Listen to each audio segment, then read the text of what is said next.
Good morning, everyone. Good morning. My name is Ram Villivalam. I am the state senator for the 8th District in our great state of Illinois. I am proud to be the sponsor of Senate Bill 1474. This legislation makes it clear that local right-to-work zones have no place in the state of Illinois. It also makes it clear that the regulation of collective bargaining is a responsibility of state government. This legislation codifies the Seventh Circuit Court decision and Section 14B of the National Labor Relations Act. The last 4 years have been difficult in many ways. This legislation restores stability to our economy, our working families, and our taxpayers.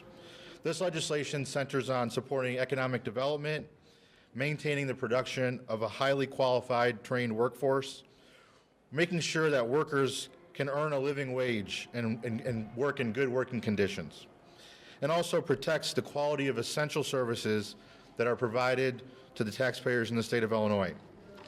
I am incredibly proud of the fact that this legislation passed on an overwhelmingly bipartisan basis. I want to thank my colleagues in the Senate for making sure that happened on Wednesday.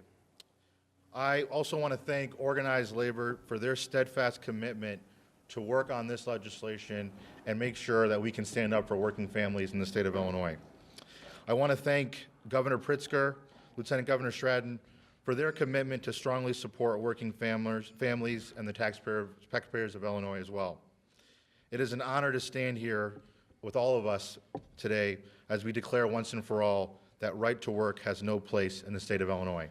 And with that, I want to introduce Representative Yednock and thank him for his work to make sure that this passed through the State House as well. Representative Yednock. Thank you, Senator. We stand here together today to celebrate the signing of a bill that respects workers' rights and the history of the labor movement and the countless families that have moved into the middle class with the dedication and sacrifice of our forefathers and our mothers. We in the building trades train workers at no cost to the workers for the high skills jobs that built America and continue to build our country and our state. We provide business owners with well-trained, motivated, efficient, and dedicated workers. We want to provide our business owners with a great product, and the former governor's stance on unions were a direct threat to us. Working families all over Illinois, we are honored to have a large bipartisan support, and we are thrilled to have a governor that sees the value of unions and all workers in this state, and we will support our efforts, and he will support our efforts with his signature. Thank you. Hello, my name is Jeffrey Collier, and I'm a union rep with Local 881, United Food and Commercial Workers. February 25th, 2017, I had the honor of meeting then candidate J.B. Pritzker. J.B. in an office on a Saturday morning poured out his heart, stating that he would want to be a voice for working families if elected.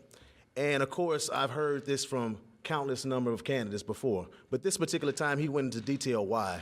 He went into detail about his own life and how fortunate he was and how he understood that everybody didn't have that opportunity, but he wanted people to have that opportunity. And I can say this, it was more than a political speech, because in less than 100 days as governor, he has already done more than any other governor I've ever known to back up his word to support working families. So today marks a day that I am very privileged, not just to introduce to you a governor, but to introduce to you a governor who is actually doing what he said he would do, be a voice for working families.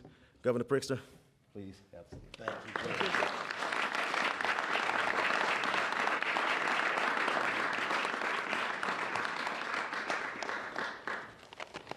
Thank you very much, Jeff.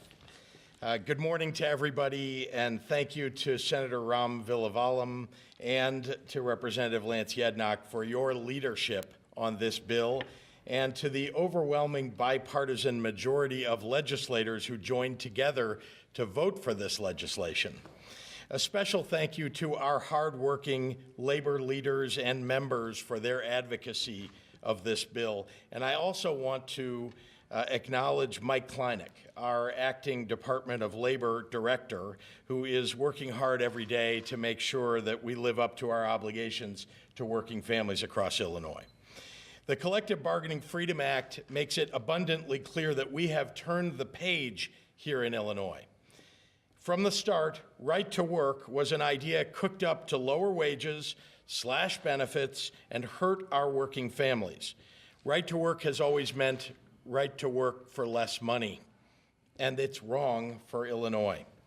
This is a state where we stand up for our workers' rights and their right to come together and to negotiate a better deal. This is a state that listens when workers raise their voices for fair wages, for good benefits, and for safe working conditions. This is a state where working families will thrive. Since day one of my administration, I have focused on living up to our promise to put Springfield back on the side of working families. I signed an executive order restoring project labor agreements and another fighting wage theft and day labor exploitations. And I signed legislation enforcing prevailing wage. In February, we moved forward with historic legislation to raise the minimum wage so that 1.4 million Illinoisans will soon be taking home more money to their families after a hard day's work. And just this week, we announced language for a constitutional amendment to bring a fair tax to Illinois so that we can protect our middle class and those who are striving to get there. It's no secret that we face real fiscal challenges in this state, but I will never be a governor who seeks to balance our budget on the backs of working families. As I've said, it's wrong that I would pay the same income tax rate as someone earning $100,000 or someone earning $30,000. Under this plan, anyone making $250,000 or less will pay the same or less, and all the while, 3% of the people of this state will pay more. In the end, I want my administration to be judged by the work that we do to lift up working families and to help every single Illinoisan thrive, and the fair tax helps accomplish that goal. We're taking another step in that direction today by enacting a law that not only is the right thing to do, but that will also ensure that the state of Illinois is following and in compliance with the National Labor Relations Act. I look forward to signing the bill, and we'll be happy to take questions right after the signing. I'm going to hand to each of you as we go.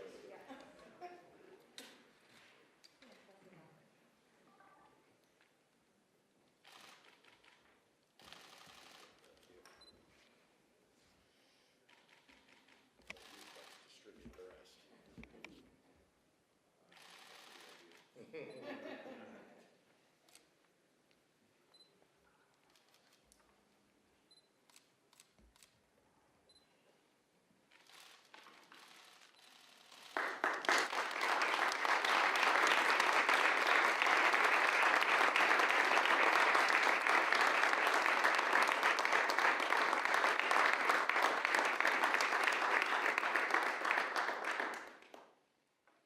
Okay, we're going to take the podium. Well, there's no podium anymore. So Bring it back.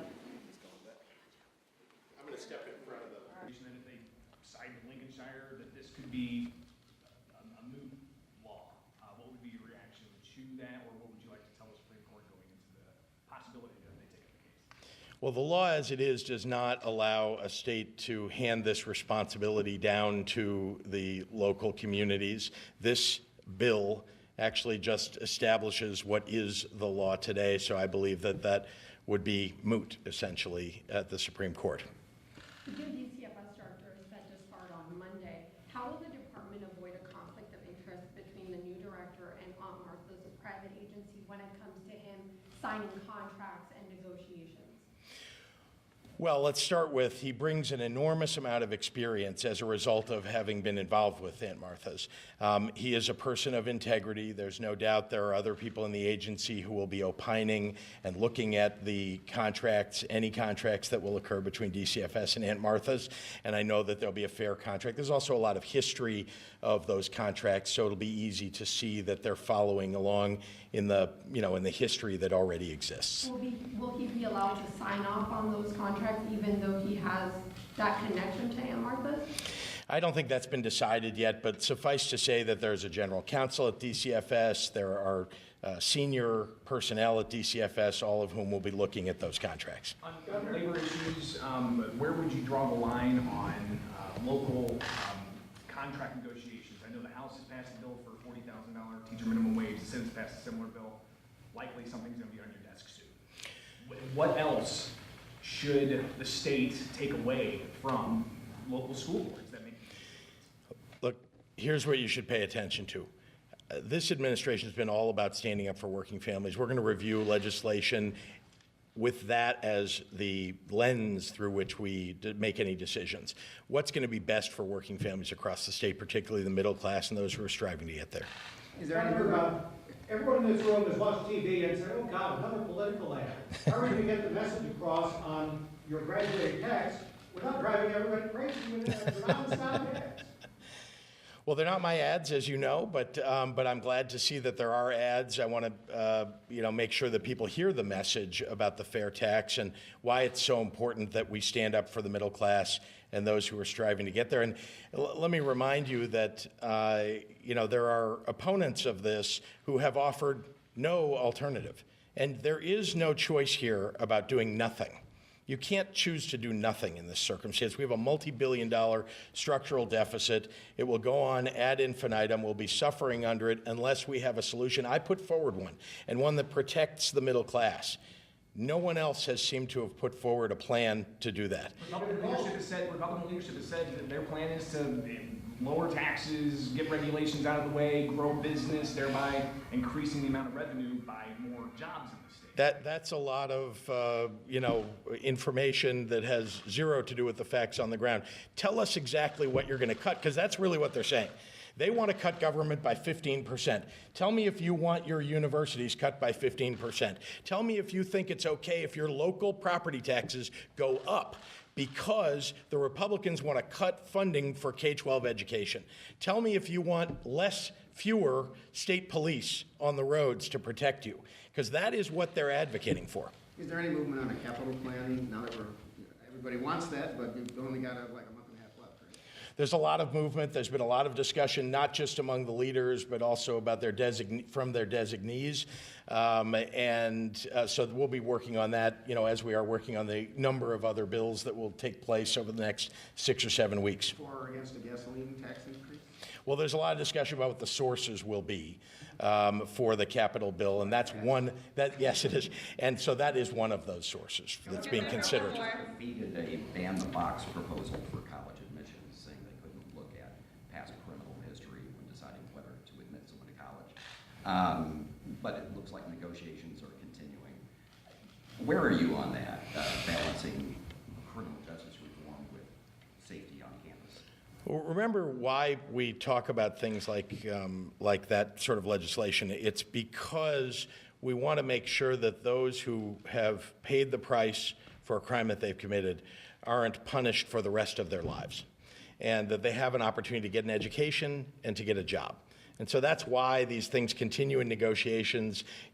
For some people, it may seem like, why would you give someone that opportunity?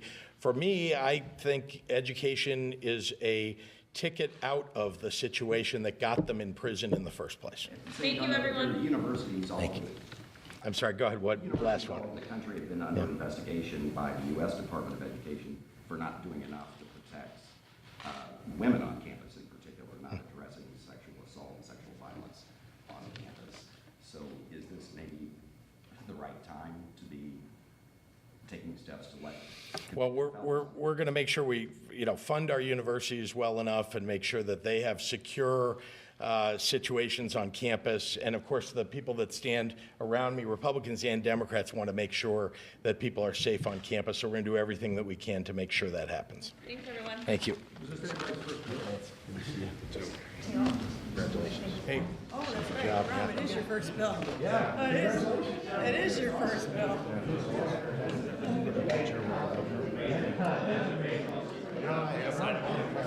Thanks.